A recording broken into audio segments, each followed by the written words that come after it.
ನಮಸ್ಕಾರ ಗೆಳೆಯರೇ. ಇತಿಹಾಸದ ಪುಟಗಳನ್ನು ತಿರುವಿ ನೋಡಿದಾಗ ನಮಗೆ ಅಲೆಕ್ಸಾಂಡರ್ ನಂತಹ ಮಹಾನ್ ವಿಜೇತರು, ಸೀಜರ್ ನಂತಹ ಚಕ್ರವರ್ತಿಗಳು ಕಾಣಸಿಗುತ್ತಾರೆ.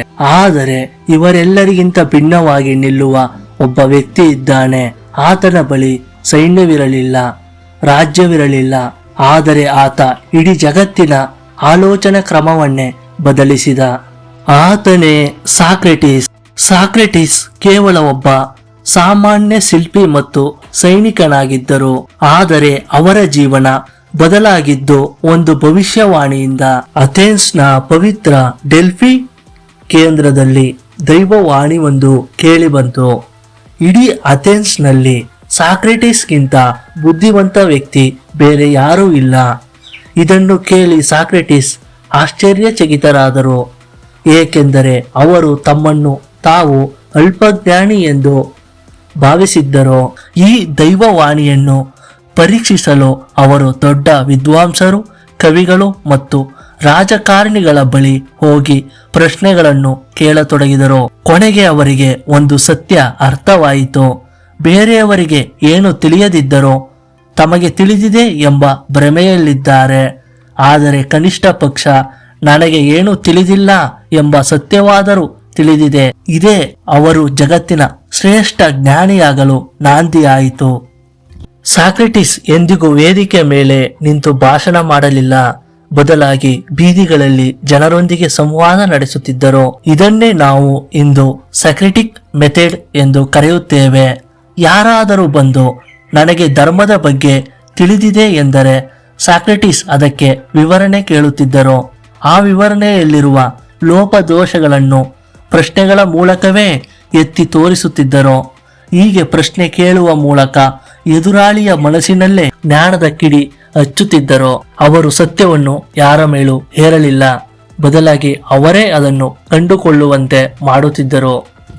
ಸಾಕ್ರೆಟಿಸ್ ಸಮಾಜಕ್ಕೆ ನೀಡಿದ ಅತ್ಯಂತ ಉಪಯುಕ್ತ ಪಾಠ ಎಂದರೆ, ಯಾರಾದರೂ ಬಂದು ಬೇರೆಯವರ ಬಗ್ಗೆ ಮಾತನಾಡಲು ಬಂದಾಗ ಸಾಕ್ರೆಟಿಸ್ 3 ಪ್ರಶ್ನೆ ಕೇಳುತ್ತಿದ್ದರು. ನೀನು ಹೇಳುತ್ತಿರುವುದು ನಿಜವೆಂದು ನಿನಗೆ 100ಕ್ಕೆ 100 ಖಚಿತವಾಗಿದೆಯೇ? ನೀನು ಹೇಳುತ್ತಿರುವ ವಿಷಯ ಆ ವ್ಯಕ್ತಿಯ ಬಗ್ಗೆ ಒಳ್ಳೆಯದಾಗಿದೆಯೇ? ಈ ವಿಷಯವನ್ನು ನನಗೆ ತಿಳಿಸುವುದರಿಂದ ಏನಾದರೂ ಪ್ರಯೋಜನವಿದೆಯೇ? ಈ 3 ಪರೀಕ್ಷೆಗಳಲ್ಲಿ ಉತ್ತೀರ್ಣವಾಗದ ವಿಷಯವನ್ನು ಅವರು ಕೇಳಿಸಿಕೊಳ್ಳುತ್ತಲೇ ಇರಲಿಲ್ಲ. ಇಂದಿನ ಸಾಮಾಜಿಕ ಜಾಲತಾಣಗಳ ಯುಗಕ್ಕೆ ಈ ಪಾಠ ಬಹಳ ಮುಖ್ಯ ಅಲ್ಲವೇ?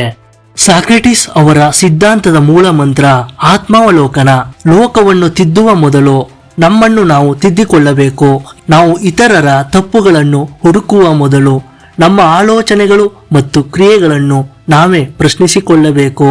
ನಮ್ಮ ಸಾಮರ್ಥ್ಯ ಮತ್ತು ದೌರ್ಬಲ್ಯಗಳ ಅರಿವು ನಮಗಿದ್ದಾಗ ಮಾತ್ರ ನಾವು ಸಮತೋಲಿತ ಜೀವನ ನಡೆಸಲು ಸಾಧ್ಯ.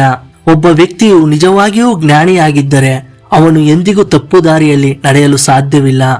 ಅಂದರೆ ಸರಿ ಮತ್ತು ತಪ್ಪುಗಳ ನಡುವೆ ವ್ಯತ್ಯಾಸವನ್ನು ಸ್ಪಷ್ಟವಾಗಿ ತಿಳಿದವನು ಸಹಜವಾಗಿಯೇ ಸರಿಯಾದ ದಾರಿಯನ್ನೇ ಆರಿಸಿಕೊಳ್ಳುತ್ತಾನೆ.